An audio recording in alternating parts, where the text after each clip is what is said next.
a Radio Vulnerables, la radio del Grupo Moebius, a Psicoanálisis Freud Lacan, transmitiendo desde Rosario, Argentina, con, esta vez, la ruta Tlaxcala-Nueva York, el regreso de los 50 padrotes. A ver, ¿cómo se mueve esto, doctora? A ver, permítame, para abajo.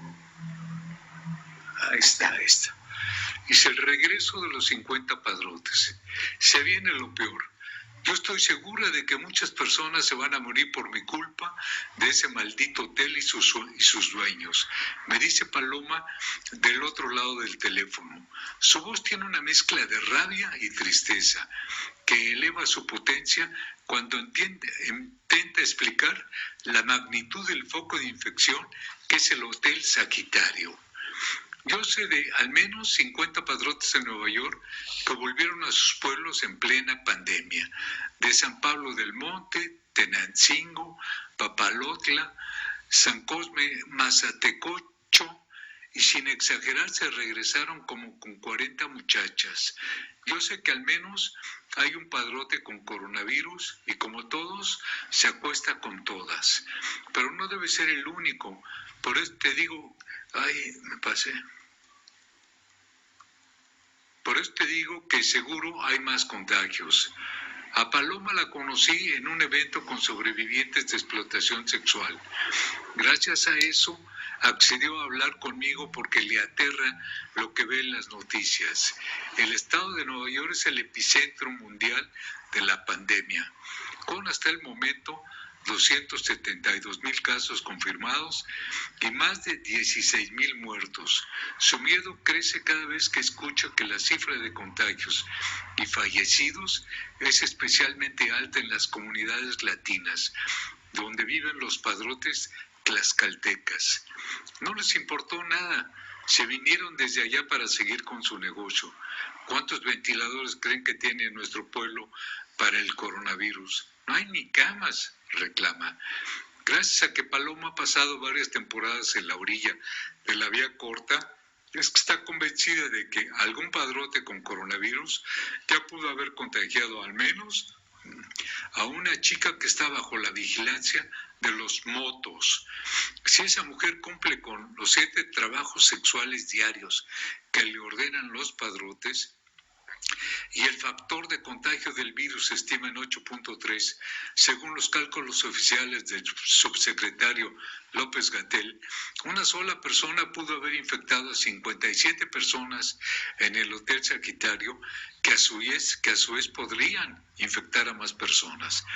Pero si son 7 las mujeres que adquirieron el virus haciendo 7 trabajos sexuales al día y el factor de contagio se estima en 30, como lo sugiere el matemático Arturo Erdely, férreo opositor a las cifras de López-Gatell, en un solo día el Hotel Sagitario podría generar hasta más de 1,000 infecciones al día y contando. Aquí la culpa no es de las chicas, a ellas las obligan a ir a ese hotel. Muchos están viendo cómo llevar comida a sus casas, a sus bebés, a sus papás, que ya están grandes. Lo que están provocando todo esto son los padrotes. Cuenta Paloma, no hay agua, no se cambian las sábanas, nunca se ha desinfectado. Estoy segura que es el lugar más inseguro del estado, cuenta Paloma. Cuando le pregunto por qué el hotel sigue abierto, su voz cambia a una entonación de obviedad. Demetrio y sus hermanos, Gregorio y Ernesto, los motos, son los dueños del pueblo, son la verdadera autoridad aquí. Sus dichos coinciden con la página de Facebook Noticias Acuamanala Tlaxcala, que de manera anónima ha publicado imágenes y videos del Hotel Sagitario abierto y de sus dueños, así como sus presuntos antecedentes penales y las historias que reflejan su poder. Por ejemplo, la de aquella tarde en que el gobierno estatal quiso instalar cámaras de vigilancia bajo el puente de Olextla, frente al Hotel Sagitario, y los hombres armados las destrozaron a tiros. O cómo la parroquia del pueblo está pintada de azul porque los tratantes pagaron por la nueva fachada con el dinero recaudado en Nueva York. Todo esto lo saben las autoridades y nadie hace algo al respecto. Me escribe un administrador de la página de Facebook, quien me ha pedido el anonimato. Tienen gente trabajando con la presidencia municipal y ella sabe todo, pero no dice nada. ¿Por qué? ¿Está recibiendo dinero de ellos? MX buscó a la presidenta municipal de Acuamanala, Tlaxcala, María Catalina Hernández Águila, militante del Partido de la Revolución Democrática, para que respondiera a esas acusaciones y explicara por qué el Hotel Sagitario sigue abierto en plena pandemia. En la presidencia municipal prometieron una respuesta que hasta ahora no ha llegado. Ir al matadero.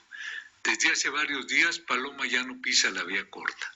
A diferencia de 3 millones que no pueden quedarse en casa durante la fase 3, ella le tiene más miedo al COVID-19 que al hambre.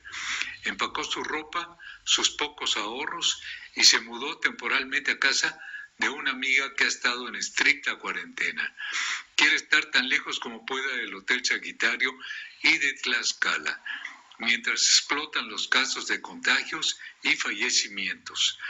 Su miedo es compartido por el Observatorio Ciudadano Nacional de Feminicidios, que a principios de este mes denunció que las redes de trata de personas en Tlaxcala están activas durante la cuarentena, promoviendo paquetes a domicilio, es decir, mujeres y adolescentes que llegan a casas o están escondidas en cuartos del hotel. La alerta provocó que el 8 de abril pasado la Comisión Nacional de Derechos Humanos emitiera el comunicado tal en el que exigía a los gobiernos tomar acciones para garantizar el derecho a la no discriminación y a la salud de todas las personas frente a los negocios de explotación sexual. Pero casi un mes de ese comunicado, en Acuamanala, Tlaxcala, el poder de los motos sigue intacto. Por la reja blanca del Hotel Sagitario aún pasan decenas de clientes que hoy estarán con sus familias, compañeros de trabajo o por la calle sin saber si han adquirido el nuevo coronavirus. Es criminal lo que están haciendo. Es ir al matadero, sentencia Paloma. Ahí te mata el SIDA o te mata el COVID-19. Bienvenidos al Hotel Sagitario, donde alguien tose y nadie se altera. Bien. Duro, ¿verdad? Es interesantísimo, es muy, muy interesante el artículo, ¿no? Y nos cuenta de una realidad que se evidencia hoy. O sea, hoy se visibiliza, hoy le cae la luz encima, porque el tema de la propagación se me ocurre, ¿no? O sea, lo que se me ocurre después de escuchar este relato, porque pone en riesgo a mucha más gente. O sea, el COVID-19 tiene un poder de contagio, de esparcirse muy amplio. Más allá de, por ejemplo, lo que sería, supongamos, el SIDA, o las enfermedades estas de transmisión sexual, las que sífilis, gonorrea, bueno, todas esas, que tenían tratamiento y demás. Pero digamos, esto se visibiliza porque puede extenderse a toda la humanidad, ¿no? Estos focos. Entonces por eso se está mostrando, por eso se está diciendo. Lo mismo que lo que sucede en las cárceles y lo mismo que sucede en los barrios más populares, villas de emergencia le llamamos acá, o lugares donde la gente vive más hacinada. Entonces, este tema es lo que está sucediendo ahora. Ahora surge y se visibiliza porque se está poniendo en riesgo la gente común, la gente buena, los buenos ciudadanos, los limpitos, los adinerados, o al menos que tienen un buen pasar, la gente bien. Entonces, cuando se pone en riesgo la gente bien, entonces ahí sí tenemos que empezar a hacer cosas. Pero esto sabemos que las tres relaciones de intercambio más que dan más dinero, justamente la más importante, la que deja más dinero, es la trata de personas, el tráfico de armas y el narcotráfico. Todo eso mueve toda una economía a nivel mundial muy importante. En ciertos lugares habrá preponderancia de una, de otra y demás. Y entonces todo el mundo mira para el costado para cuando pasa esto. O sea, me refiero, cuando no estaba el COVID, todo el mundo sabía que los motos, según lo nombran ahí, parece ser una familia, que era lo que veíamos la semana pasada con esta película, Las Elegidas. O sea, tienen todo el poder. Es una trama tal que es dificilísimo salirse de ahí. Está esta periodista, ¿cómo se llama? Anabel Hernández. Anabel Hernández, que está viviendo en Estados Unidos, porque ella con una fuerza increíble o sostenida, vaya a saber por quién, esas cosas uno nunca sabe, ha rescatado chicas de estos grupos. Hay libros escritos por ella. Cómo rescataba, cómo ella se metía, ¿no? Y tenían organizaciones como para poder rescatar a estas chicas y devolverlas a una vida que quisieran. O sea, si no hay un compromiso, creo que es una frase de Perón, que dice, si querés que no se haga nada, designen una comisión. No sé si es de Perón o de quién, pero digamos, empiezan las reuniones, esto, el otro, no nos ponemos de acuerdo y nada se lleva a cabo. En el caso de Anabel Hernández, insisto, ella, por las persecuciones que tenía, tiene que estar viviendo en Estados Unidos, y ha tenido logros muy interesantes, no tienen más que buscarla en internet, tiene libros escritos, es interesantísimo lo que ella, los años, las décadas que ella viene, como 20 años que ella viene, está, ¿cómo se llama?, investigando toda esta cuestión. Entonces, tenemos, este es el entorno, digamos, ¿no? Esta es la situación, esto es lo que es, ¿no? Esta trama de poder subterráneo, porque es lo que alimenta los burdeles, bueno, todo esto, ¿no? que ya lo conocemos, para qué estar enumerándolo. Pero que, insisto, cuando ya esto, ¿no?, empieza a filtrarse, otra vez tenemos esta película Parásitos, excelente, que ganó creo que el Oscar la última vez y otros premios en Cannes. Sí. Cuando empieza en esa inundación, ¿no?, que está sobre el final de la película, toda esa mierda, ¿no?, empieza a filtrarse por diferentes lugares, ahí entonces hay que prestar atención. A ver qué es lo que está pasando acá, cómo puede ser. Cada uno tiene que estar en el lugar que le corresponda. Los buenos de este lado, los malos del otro. Recordemos las palabras del presidente Piñera de Chile, que se filtra un mensaje de ella a unas amigas cuando empezaron todas las movilizaciones. Estamos hablando, creo que era fin del año pasado, principios de este año, cuando ella dice, por favor, esto es un caos, es increíble, están llegando, parece una invasión alien o no sé como alguien de alguien, no de alguien, ¿no? Alguien de los extraterrestres vendrían a ser. Vamos a tener que ceder algunos de nuestros privilegios. O sea, ¿de qué estamos hablando, no? O sea, estos lugares de los que hablamos de la película Parásito que lo evidencia así, es así, es así. Entonces, ahora, como el COVID-19 y estas chicas, el cálculo era, ¿cuántas personas eran?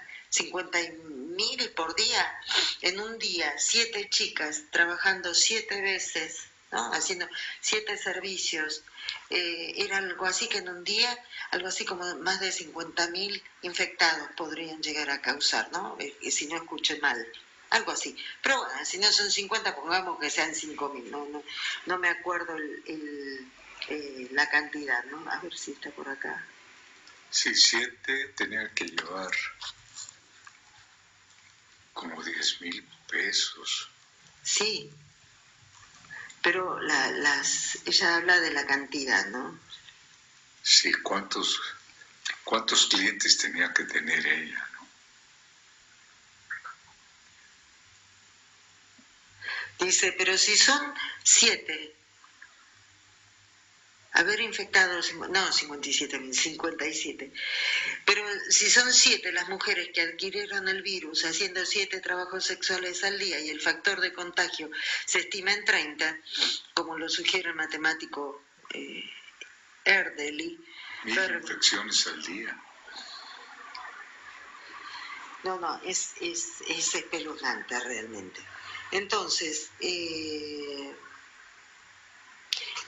tenemos cómo poder pensar esto desde traer algo, ¿no?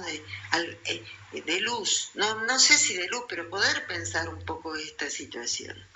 Es realmente, es traumática la situación, porque emerge esta real, porque como decíamos de acuerdo a la película, ¿no? O sea, mientras estaban por un lado, ¿no?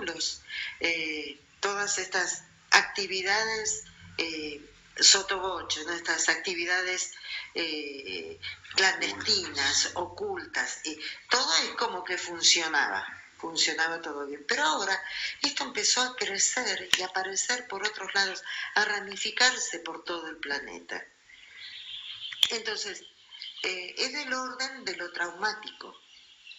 El trauma es esa situación en la que algo que tiene que permanecer velado emerge, ¿no? Como lo dijo la mujer de Piñera, ¿no?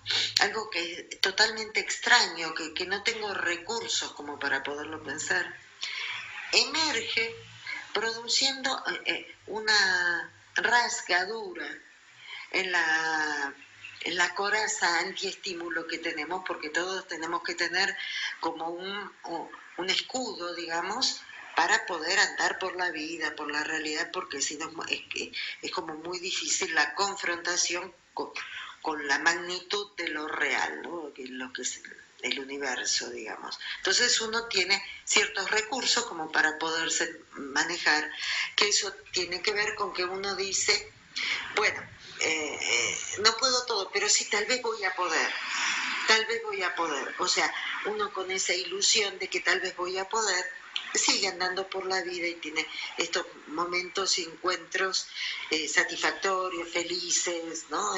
Uno va andando por ahí, de pronto uno se cae, se vuelve a levantar y así.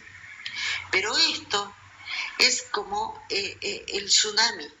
El otro día hacíamos una figura yo no me acuerdo qué es lo que fue primero, pero hubo un sismo allá por el 2010, si no me equivoco, en Japón, tan grande, tan movido, que no solamente produjo un tsunami, sino que se rompieron las protecciones de una central nuclear y había radioactividad. O sea, no solo temblaba el piso, no solo llegaba la ola gigante, sino que encima estaba la radioactividad, ¿no? Es una cosa así como que no hay recursos mentales como para poder abordar y afrontar todo eso. Entonces, hay diferentes, ante una situación así, hay diferentes reacciones que voy a tratar de más o menos decirlas, pero sabemos que pues, estas clasificaciones son muy burdas, digamos, ¿no? Bueno, en principio, esta cuestión de la negación.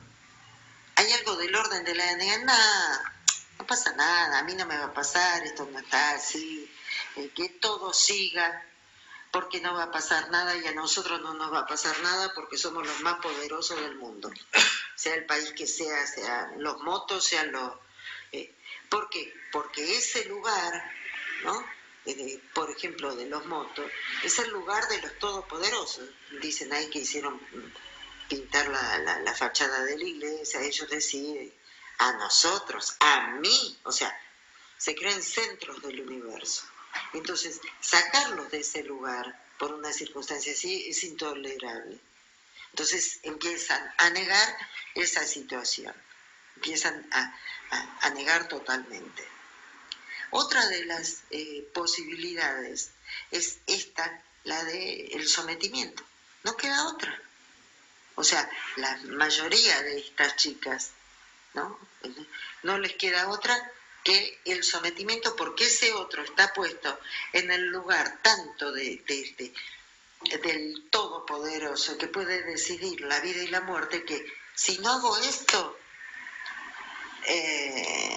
me mata, o sea, me muero. Y bueno, acá existe la posibilidad de que por ahí sea inmune a la situación y pueda zafar y no pierda la vida, ¿no? Entonces, es eso el sometimiento a este mandato, no me queda otra. El otro es lo que hace Paloma.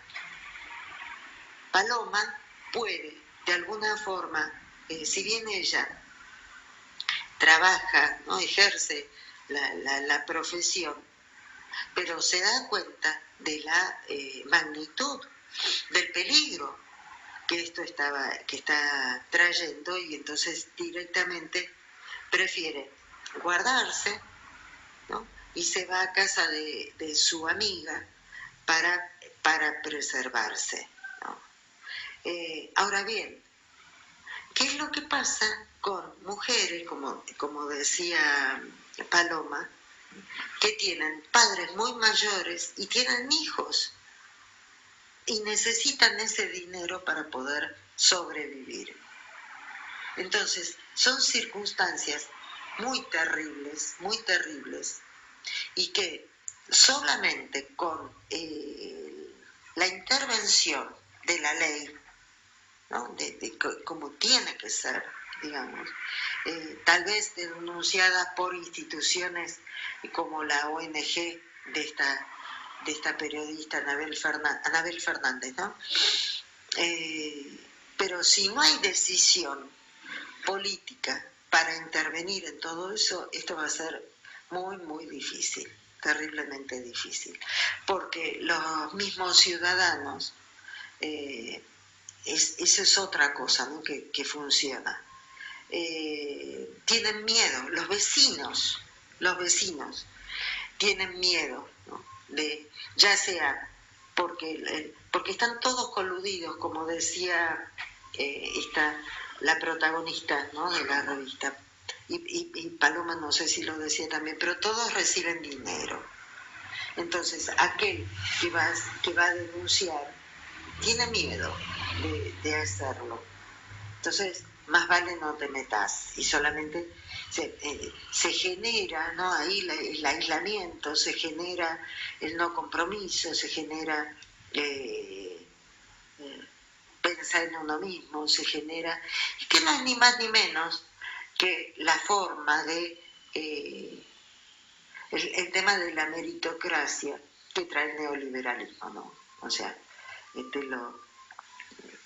lo que lográs es por vos mismo y porque te lo mereces.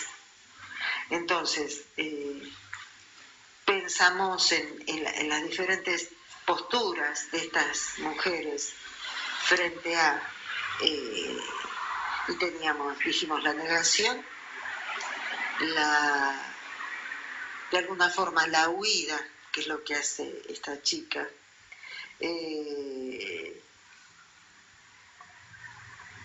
el sometimiento, ¿no? Serían las grandes líneas, digamos, por ponerle un nombre, pero en realidad pasa por todo eso. Creo que va a ser momento de empezar a replantearse todo este tema, ¿no es cierto? Empezarse a replantear toda la cuestión del cómo estamos, en la humanidad me refiero, ¿no? Cómo estamos, cómo esto se está llevando, y bueno, y el tema de la prostitución, ya para ir dándole una vuelta al tema este que le entramos el otro día por esto, ¿no? A partir del artículo hicimos el programa anterior, entonces lo que nosotros podemos ir redondeando de este tema es la cuestión de que la prostitución es inherente a la esencia humana, ¿no? O sea, es así, sigue estando.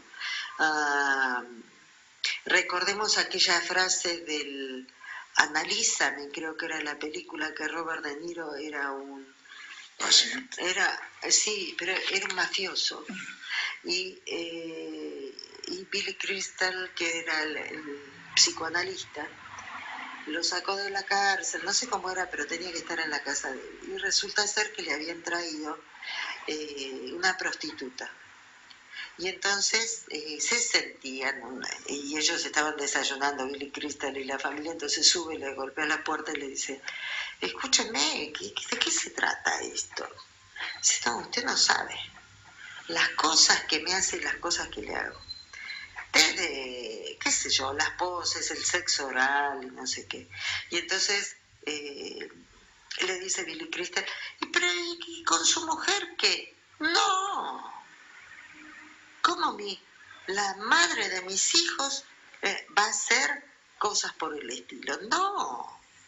O sea, partiendo de eso y de que toda la vida, la institución de la prostitución es algo inherente a la esencia humana, digamos, eso tiene que estar. Lo que sí hay que empezar a pensarlo.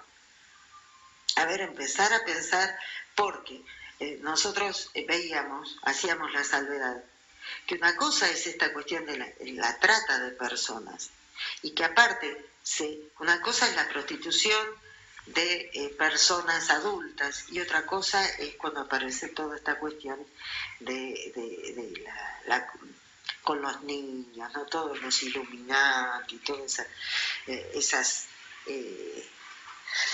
situaciones, ¿no? Que se está saliendo a la luz, todas esas perversiones feas, ¿no?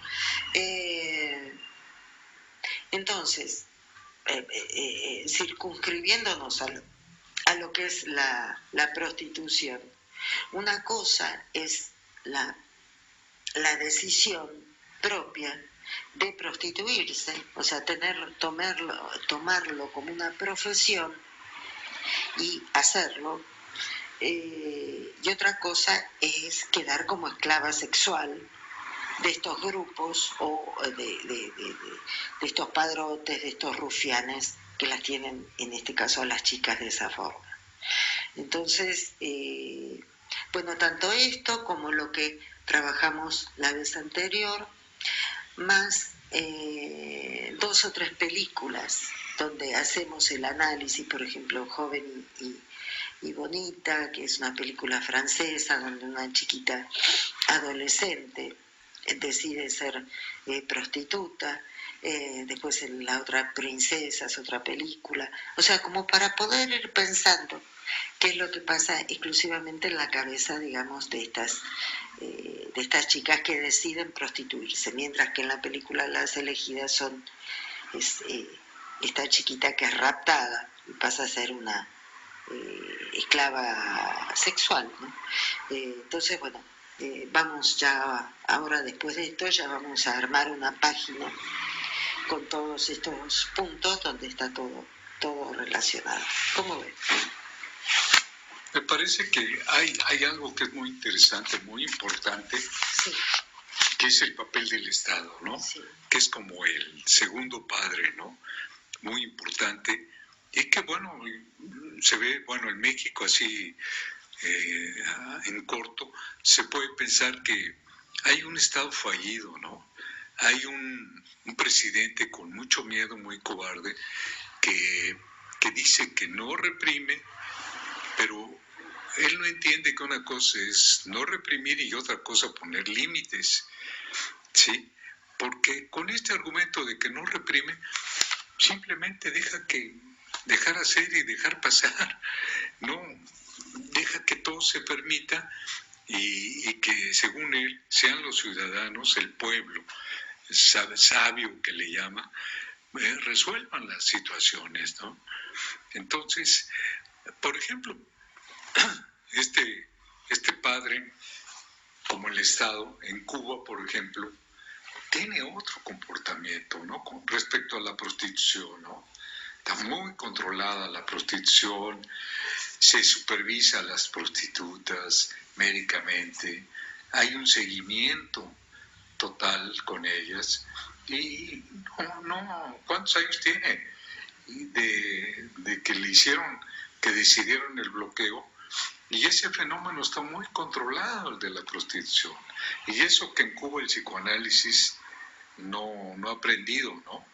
Ahora que estuvimos allá nos platicaban de una especialidad donde se trata síndrome de niños con Down, con autismo, ¿se acuerda?